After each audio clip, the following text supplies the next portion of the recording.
సంతానలేమి సమస్యకు చక్కటి పరిష్కారం చూపిస్తున్న Riya fertility test baby centre CN hospital Kurnool. Vijayawada మహానగరంలో కురిసిన కుంభవృష్టి కారణంగా మొత్తం విజయవాడ మహానగరం అంతా కూడా జలమయమైంది.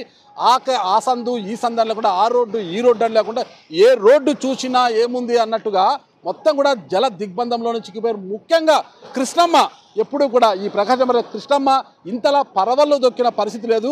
2004 తర్వాత పుట్టిన మొత్తం యువకులంతా కూడా ఈరోజు ఈ స్థాయిలో వరదను చూస్తూ విజయవాడ నగరంలో ఉన్న వారంతా కూడా చాలా ఆహ్లాదంగా చూస్తున్నారు. అయితే కొంతమంది భయానక వాతావరణానికి అయితే నెలకొందని ఆందోళన పడుతున్నారు. ఎందుకంటే వరద ఉధృతి మరింత పెరిగితే విజయవాడ నగరంలో చాలా కాలనీలో మునిగిపోయే ప్రమాదం ఉందంటున్నారు.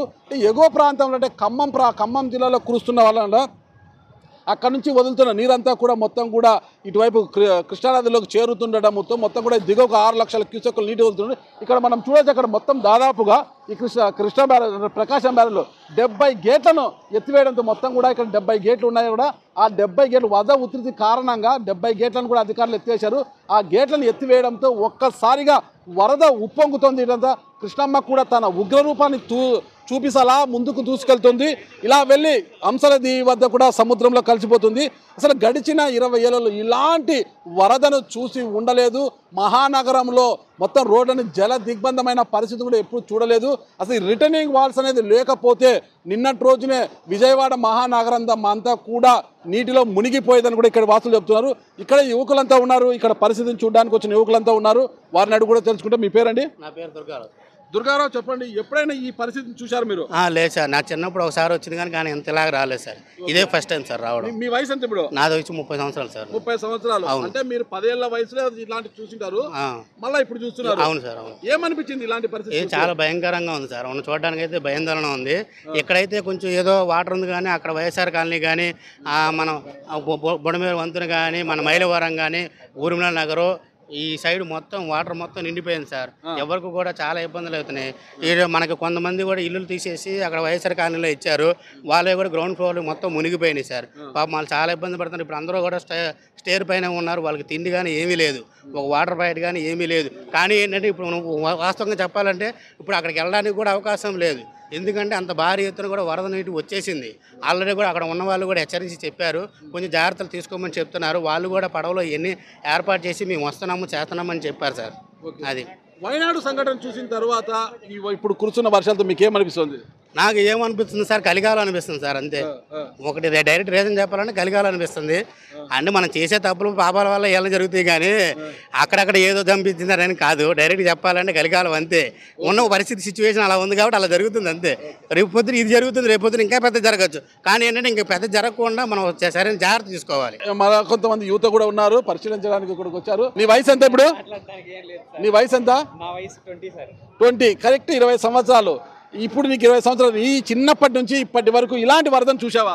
నేను ఎప్పుడు చూడలేదు సార్. నేను ఫస్ట్ టైం ఇలా అలాగే గేట్స్ అని ఎత్తారని చూద్దామని వచ్చాను సార్.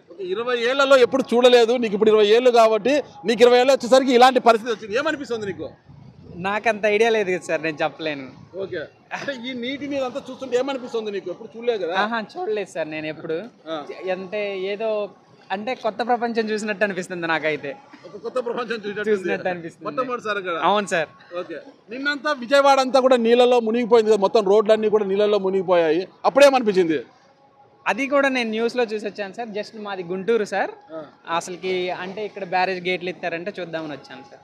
ఎలా అనిపిస్తుంది బ్యారేజ్ గేట్లు? బ్యారేజ్ గేట్లు అదే సార్ చెప్పాను కదా సార్, కొత్త ప్రపంచం. ఇన్ని వాటర్ ఎప్పుడు చూడకుండా ఇప్పుడు చూడటం అదొక కొత్త అనుభూతిలా అనిపిస్తుంది నాకు. ఇక్కడే మరొక యువకుడు కూడా ఉన్నాడు. మీ పేరు చెప్పండి?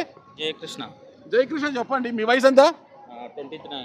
ఈ 29 సంవత్సరాలు ఎప్పుడైనా ఇలాంటివి చూసారా? ఎప్పటికీ చూడలేదు. ఇంకా ముందు కూడా చూడలేము అనుకుంటా. ఇలాంటిది ప్రమాదం చాలా పెద్దగా వస్తుంది ఇది. ఎప్పుడు చూడలేదు ఇట్లాంటిది. అయితే ఇది మరింత పెరిగితే ఏంటి పరిస్థితి? విజయవాడ పరిస్థితి అంత మునిగిపోతుంది అనుకుంటున్నాను నేనైతే. ఇట్లా అయితే ఎప్పుడు చూడలేదు. నేను నా చిన్నప్పటి నుంచి చాలాసార్లు వచ్చినా కానీ ఇదే ఫస్ట్ టైం ఇంత వాటర్ చూడడము. ఇప్పటి వరకు అయితే ఎప్పుడు చూడలేదు. ఇప్పుడే విజయవాడ నగరంలో చాలా చోట్ల నీళ్ళంతా కూడా మొత్తం కాలనీలన్నీ మునిగిపోయి ఉన్నాయి కదా, అధికారులు చర్యలు తీసుకుంటున్నారా? ఎవరు తీసుకుంటలేరు. నిన్నటి నుంచి వాన చాలా పడుతుంది కాబట్టి సుమన్ టీవీ నేను చూశాను న్యూస్లో. సుమన్ టీవీలో అన్ని న్యూస్ అంతా రిపోర్ట్స్ అప్డేట్ ఉన్నాయి కాబట్టి చూస్తున్నాను. అప్డేట్స్ ఉన్నాయి. వేరే దాంట్లో అయితే అప్డేట్స్ లేవు.